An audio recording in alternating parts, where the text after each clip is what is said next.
What does it feel like to live a double life for 15 years, building a billion-dollar empire while your family pities you as a struggling artist?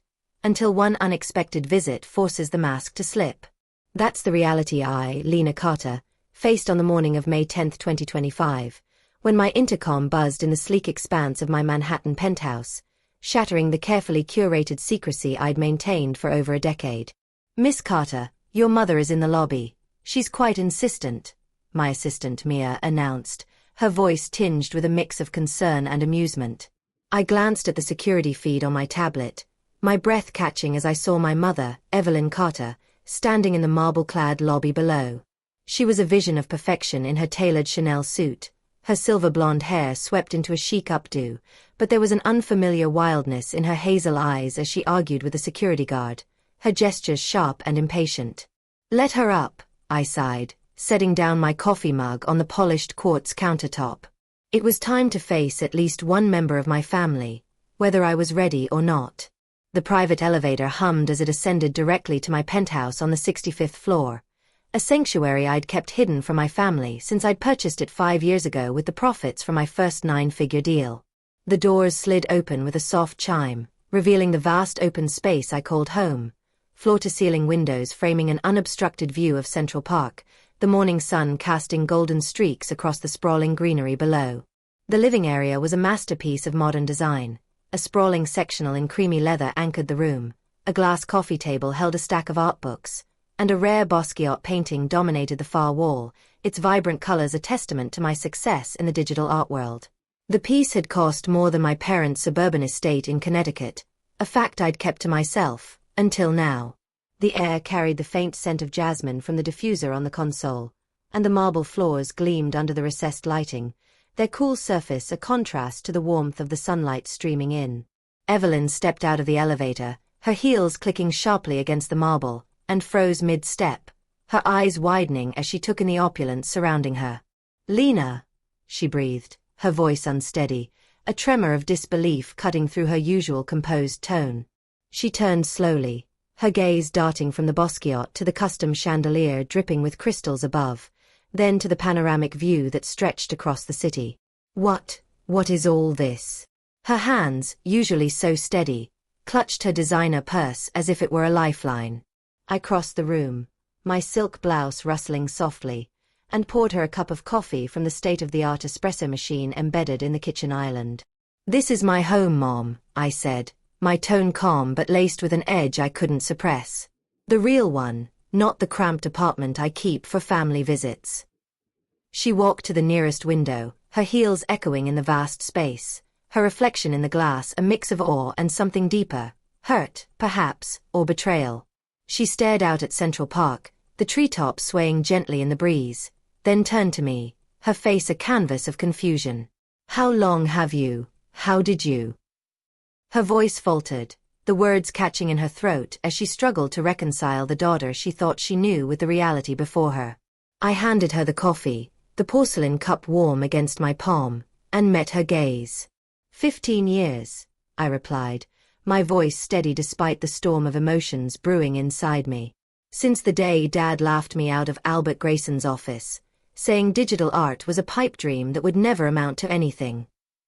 Her expression shifted, the confusion giving way to a flicker of hurt that deepened the lines around her eyes. "But you struggled, we saw it," she said, her voice rising slightly. "The tiny apartment in Brooklyn, the beat-up old car, borrowing money for rent." She trailed off, as if replaying those moments in her mind, searching for the cracks she'd missed. I set my own coffee down, the clink of the cup against the quartz countertop sharp in the quiet room. "I never borrowed money," I corrected, my tone firm but not unkind. "I asked you and Dad to invest in my company, Carter Digital Creations, back when I was starting out. That's a different thing entirely. And the apartment, the car? That was all theater, Mom. A carefully staged act to keep you all from knowing the truth." "Theater."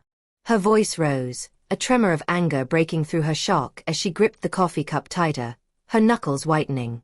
"You've been lying to us for 15 years, Lena?" The accusation hung in the air, heavy with the weight of her disappointment, but I refused to flinch.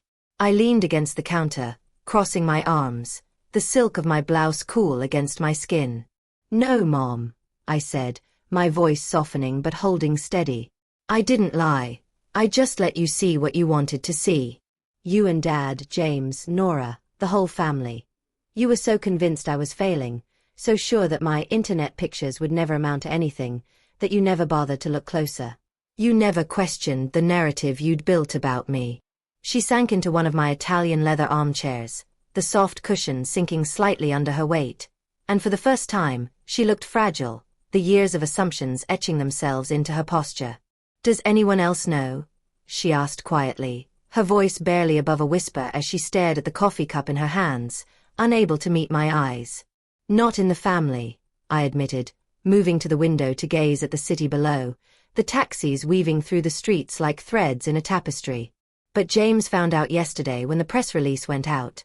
Carter Digital Creations hitting a $5 billion valuation after our latest NFT platform launch. I'm guessing he tried to warn you." She nodded weakly, her fingers tracing the rim of the cup. "He called, but your father insisted it was a mistake. Some other Lena Carter. He couldn't believe it was you." I walked to my desk, a sleek slab of glass and steel tucked into the corner of the room, and retrieved a file from the top drawer. The papers inside were crisp, the numbers stark against the white pages. "Here's something that might interest you," I said, handing it to her. "This is the investment pitch I made to Dad 3 years ago, when I was looking for early partners for our blockchain art platform. If he'd invested the $1 million I asked for, his share would be worth $100 million today." Her hands trembled as she took the file, her eyes scanning the figures, the projections, the reality of what they'd missed.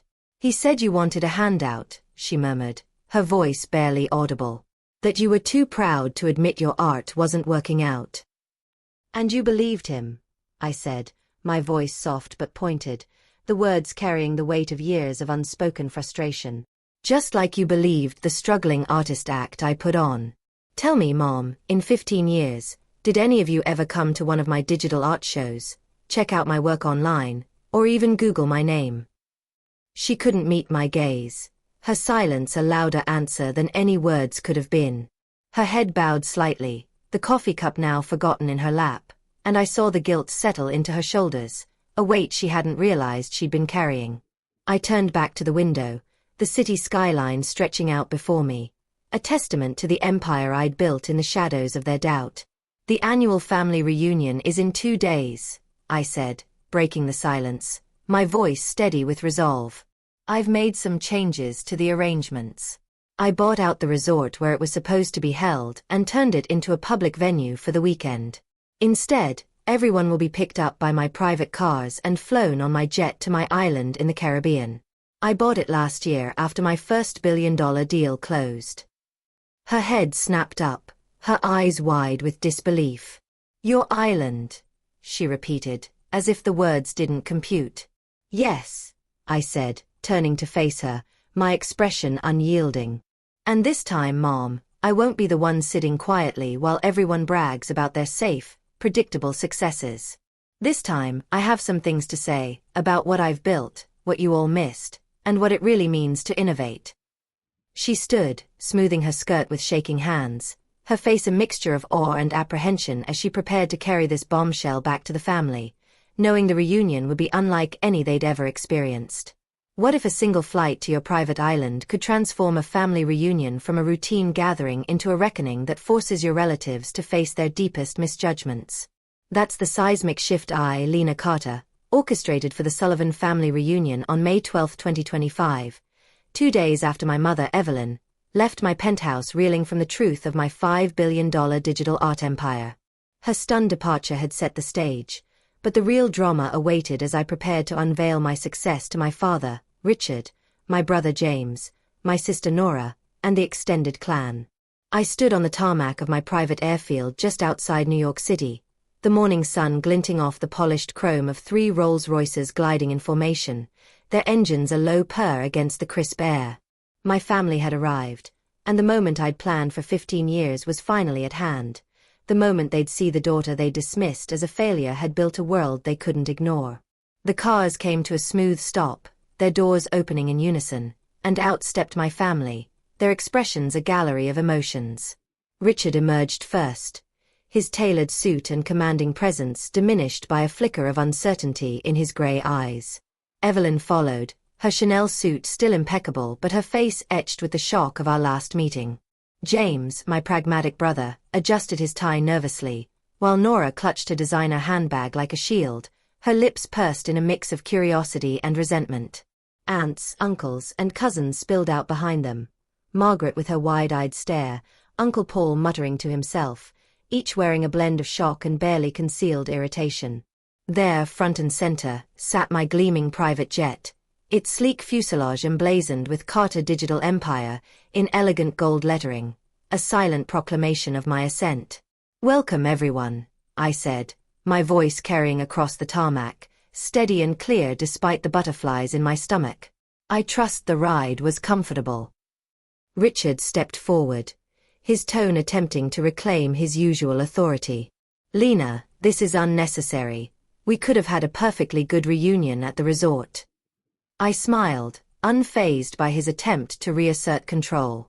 "The resort was too public, Dad," I replied, my gaze sweeping over them.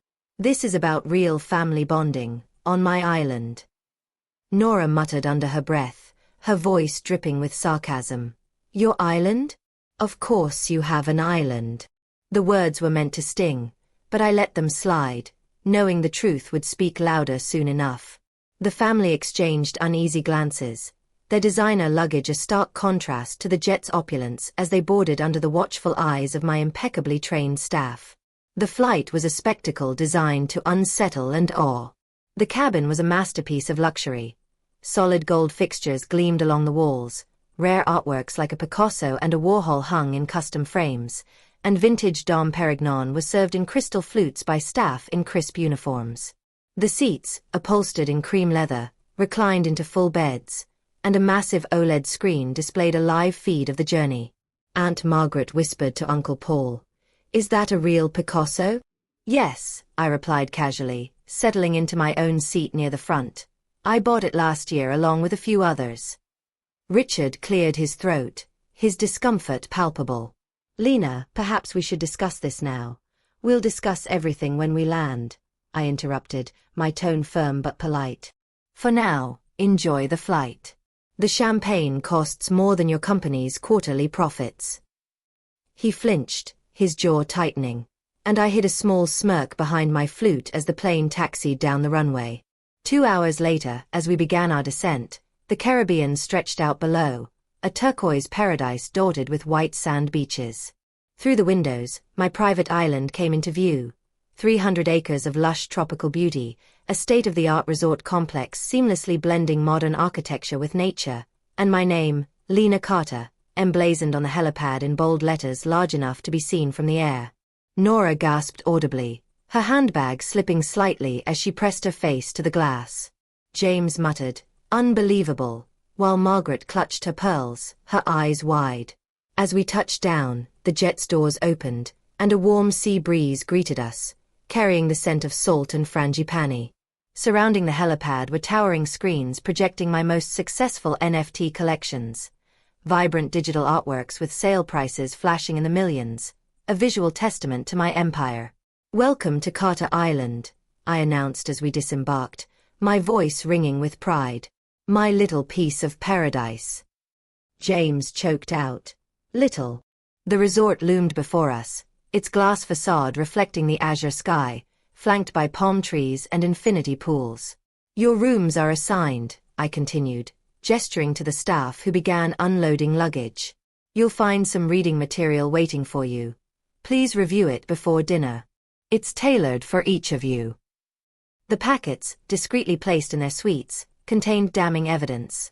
For Richard, documentation of every investment opportunity he'd dismissed, now valued at $100 million. For Nora, a comparison of her 6-figure salary to my daily interest earnings. For James, details of how his firm lost millions by rejecting my partnership. I gave them an hour to settle in and digest the information, the hum of their whispers a background to my own anticipation. When I summoned them to the main dining room, the space took their breath away. Floor-to-ceiling windows framed the ocean, its waves crashing gently against the shore, while a massive mahogany table dominated the center, each place setting adorned with fine china and silver worth more than most cars. Framed Forbes articles, detailing my rise to billionaire status, hung on every wall, a constant reminder of my success. My family filed in slowly, their designer outfits, Richard's bespoke suit, Nora's Gucci dress, looking inadequate against the grandeur. They took their seats, their faces a mix of shell shock and reluctant admiration, the air thick with unspoken questions. "Please sit," I said, my voice calm but commanding. "We have a lot to discuss." Richard began, his tone measured but strained. "Lena, I think I speak for everyone when I say we're surprised." I laughed softly, the sound cutting through the tension like a blade. "Surprised?" I echoed, leaning forward slightly. "Not angry that I deceived you, not hurt that I hid my success, just surprised? That's an interesting word choice." Evelyn murmured, her voice low. "We didn't know." "You didn't want to know," I corrected, my gaze sweeping the table. "Every time I tried to tell you about my work, my NFT platforms, my blockchain innovations, you changed the subject. Every time I offered investment opportunities, you dismissed them. You were so convinced I was failing that you couldn't see my success, even when it was right in front of you." Nora interjected, her voice defensive. "But the apartment, the old car, all those times I paid for dinner." "Theater," I finished for her, my tone firm. "You enjoyed playing the successful sister, helping poor, struggling Lena, didn't you? Did you ever wonder why I let you?" She had the grace to look ashamed, her cheeks flushing as she shifted in her seat. I pressed a button on a remote, and screens descended from the ceiling, displaying a timeline of my journey alongside their dismissive comments. 2008, "Digital art isn't real," Dad said. "My first collection sold for $50,000, I narrated. 2015, "When will you get a real job?" Mom asked. "My company hit $10 million. 2020, "We don't invest in internet pictures," Dad again. "Valuation reached $1 billion. The room fell silent, the weight of their words against my achievements hanging heavy. "Why hide it?" Richard's voice cracked, his usual authority crumbling. "Because you needed to learn something," I said, standing to pace the room, my heels clicking with purpose. "Success doesn't look like your safe, traditional path. Innovation doesn't follow your rules. And sometimes, the child you wrote off as a failure might just succeed beyond your wildest dreams." I showed my latest project, a revolutionary platform for digital art creation and sales, valued at $10 billion, launching next month. "I'm showing you this because, for once, I want you to see what I'm building before it happens. No more dismissing, no more doubting." Evelyn whispered, "We're proud of you, Lena," her voice thick with emotion. "Thank you, Mom," I said. "But I didn't do this for your pride. I did it for me." I raised my glass. "Now let's have dinner, my way." The clink of glasses marked a tentative truce, the evening unfolding with gourmet food and fine wine, their conversations gradually thawing as they began to see me anew. What if the grand reveal of your billion-dollar empire to a doubting family not only shattered their misconceptions but also paved the way for a new chapter of understanding and shared dreams? That's the transformation I, Lena Carter, witnessed on Carter Island during the aftermath of the Sullivan family reunion on May 13, 2025. The dining room confrontation the previous evening had left my family, Richard, Evelyn, James, Nora, and the extended clan, reeling from the reality of my $5 billion digital art empire and their years of dismissal. As they retired to their rooms after a dinner that began to thaw their icy assumptions, I lingered in the dining room, the ocean's gentle waves visible through the floor-to-ceiling windows, their rhythm a soothing counterpoint to the storm of emotions inside me. The moon cast a silver path across the water, and I felt a quiet shift, not just in them, but in myself. My assistant, Mia, appeared at my side, her voice soft. Was it worth it, the big reveal? I thought of their shocked faces, the gradual understanding, the first flickers of pride in their eyes. Yes, I said, but not to prove them wrong. It was about being free to be me. The next day would show them the future I'd built, and I was ready to share it fully. Morning dawned with a golden glow over the island, the tropical air carrying the scent of salt and blooming hibiscus as I stepped onto the resort's main terrace. My family gathered for breakfast at a long teak table overlooking the beach, their postures less rigid, their voices softer than the night before. Richard approached me first, a small note in his hand, his face etched with a vulnerability I'd never seen. "Lena," he began, his voice low, "I wrote this last night." He handed me the note, his handwriting shaky but deliberate. I was wrong, not just about the business, but about you. You revolutionized an industry, and I'm sorry I didn't see it sooner. Dad. The words hit me harder than I expected, a lump forming in my throat as I traced the letters. I hugged him, the first real embrace we'd shared in years, and whispered, "Thank you, Dad." I later framed the note beside my first NFT sale receipt, $50,000, a pair of mementos marking where I'd started and how far I'd come. Nora joined us, her Gucci dress replaced with a simple linen sundress, her expression softer than the defensive mask she'd worn on arrival. "I owe you an apology, Lena," she said, her voice trembling slightly. "I bragged about my salary, my house, while you were building something extraordinary. I should have been a better sister." I squeezed her hand, the warmth of her admission melting years of resentment. "It's okay, Nora, we can start fresh." James approached next, his tie absent, his demeanor more open. "I missed millions by rejecting your partnership at my firm," he admitted, running a hand through his hair. "I was too caught up in Dad's safe path to see your vision." I nodded, appreciating his honesty. "You can still be part of it, James, if you want." Evelyn, her eyes misty, pulled me into a tight hug. "We should have seen your brilliance," she whispered. "We're so proud." I smiled, the words I'd longed to hear finally spoken. "Let's focus on now, Mom." After breakfast, I led them on a tour of Carter Island, a 300-acre paradise I'd transformed into a showcase of innovation and sustainability. We started at the eco-resorts, solar-powered bungalows nestled among palm trees, their design blending seamlessly with the landscape. "These are carbon neutral," I explained, pointing to the solar panels glinting in the sun. "I wanted this island to be a model for sustainable luxury." Margaret, my usually skeptical aunt, nodded approvingly. "This is incredible, Lena."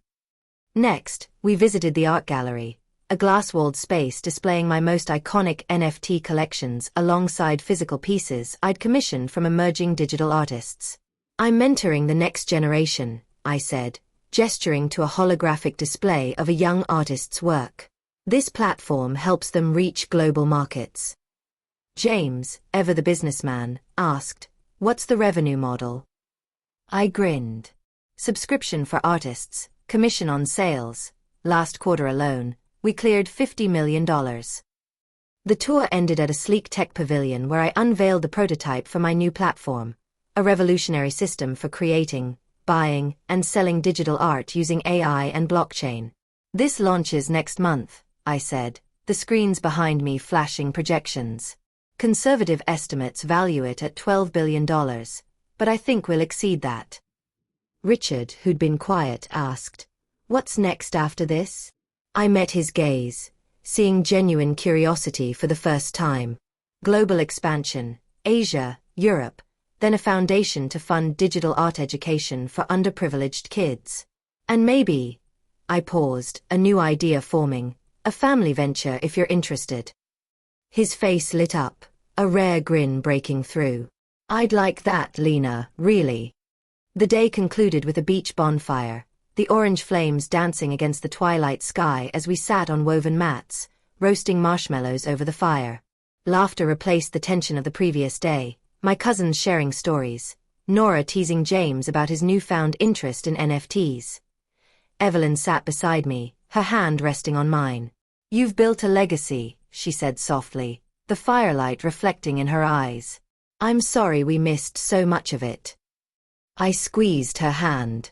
"You're here now, that's what matters." Richard joined us, a glass of wine in hand. "To new beginnings," he toasted, raising his glass. We all joined, the clink of glasses a harmonious note in the warm night air, sealing a bond one hadn't thought possible. As the fire crackled, I reflected on the journey. I'd spent 15 years hiding my success, letting my family believe I was a struggling artist because I needed to build my empire on my terms, free from their doubt. The reveal wasn't about proving them wrong, it was about proving myself right, about stepping into the light as the woman I'd become. My phone buzzed with a news alert. Carter Digital Empire's new platform valued at $12 billion, set to redefine art industry. The future was calling, and this time, my family wouldn't just hear about it, they'd witness it unfold, no longer doubting but celebrating.